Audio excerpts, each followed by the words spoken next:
Selamat datang Pak Menteri. Terima kasih atas kesediaannya Pak Menteri untuk bisa berbincang sore bersama-sama dengan teman-teman wartawan. Terima kasih teman-teman media udah berkumpul. Jadi kami setelah menganalisa semua resiko dan benefitnya daripada melaksanakan UN di tahun ini, kami menyimpulkan, bukan dengan cara yang mudah, tapi dengan berat hati kami menyimpulkan bahwa sebenarnya pelaksanaan UN ini terlalu banyak resiko untuk keamanan nyawa siswa dan keluarganya dan kakek neneknya. Jadi itu yang kita lakukan, berarti dibatalkan, bukannya ditunda. Toh karena 2021 akan berubah formatnya menjadi assessment kompetensi, seperti yang Bapak Ibu tahu. Jadinya yang dilaksanakan oleh masing-masing sekolah adalah ujian sekolah, dan ujian sekolah ini ada beberapa opsi yang kita berikan, tapi itu memang haknya sekolah dan memang prerogatif ke kepala sekolah untuk menentukan ujian kelulusan seperti Merdeka Belajar, kebijakan kita episode 1.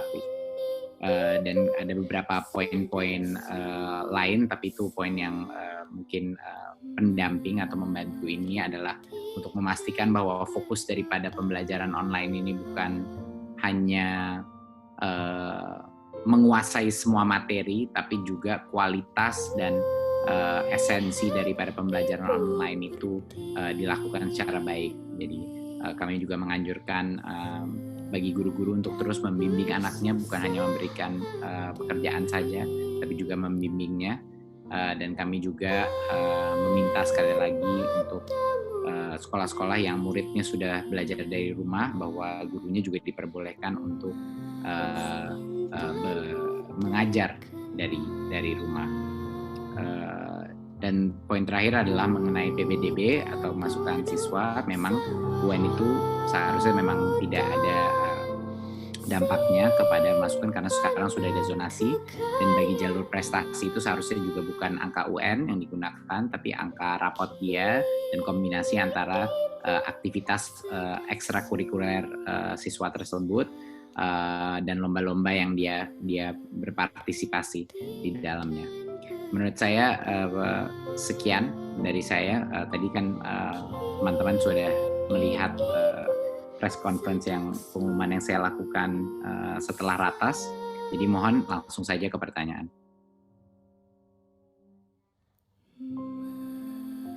Mungkin Mbak Rahel yang mau bertanya tuh. Silakan Mbak Rahel. Jadi yang kan di hari minggu lalu sudah ada ini ya Pak Menteri, anak-anak SMK yang udah ujian nasional. Nah itu kedepannya kan gimana dan hasilnya juga bagaimana? Terus sama yang kedua, dua pertanyaan aja saya.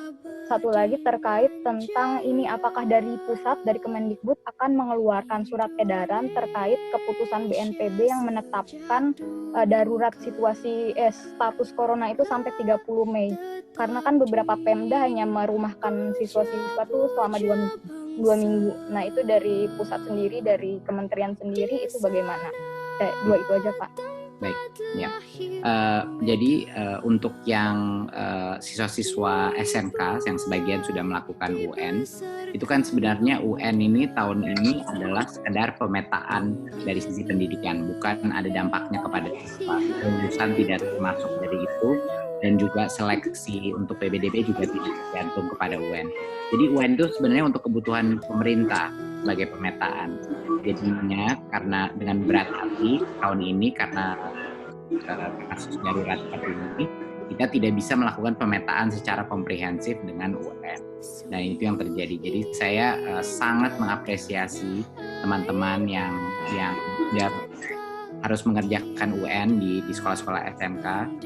Saya sangat mengapresiasi effort mereka, dan saya sangat bisa mengerti kalau mereka tidak senang karena mereka yang harus melalui dan teman-temannya tidak harus melalui.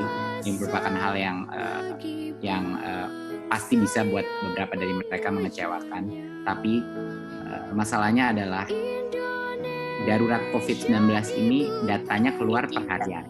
Jadi perubahan ini terjadi dengan cara yang begitu cepat. Setiap hari status daruratnya ini berubah dalam setiap hari, seperti terlihat dengan lompatan kasus-kasus yang terjadi. Jadi saya mohon maaf bahwa ini tidak bisa terjadi sebelumnya, tapi ya kita mengikuti acuan data daripada pasien yang positif, tingkat kematian dan lain-lain. Jadi itu merupakan suatu hal yang dinamis per harian.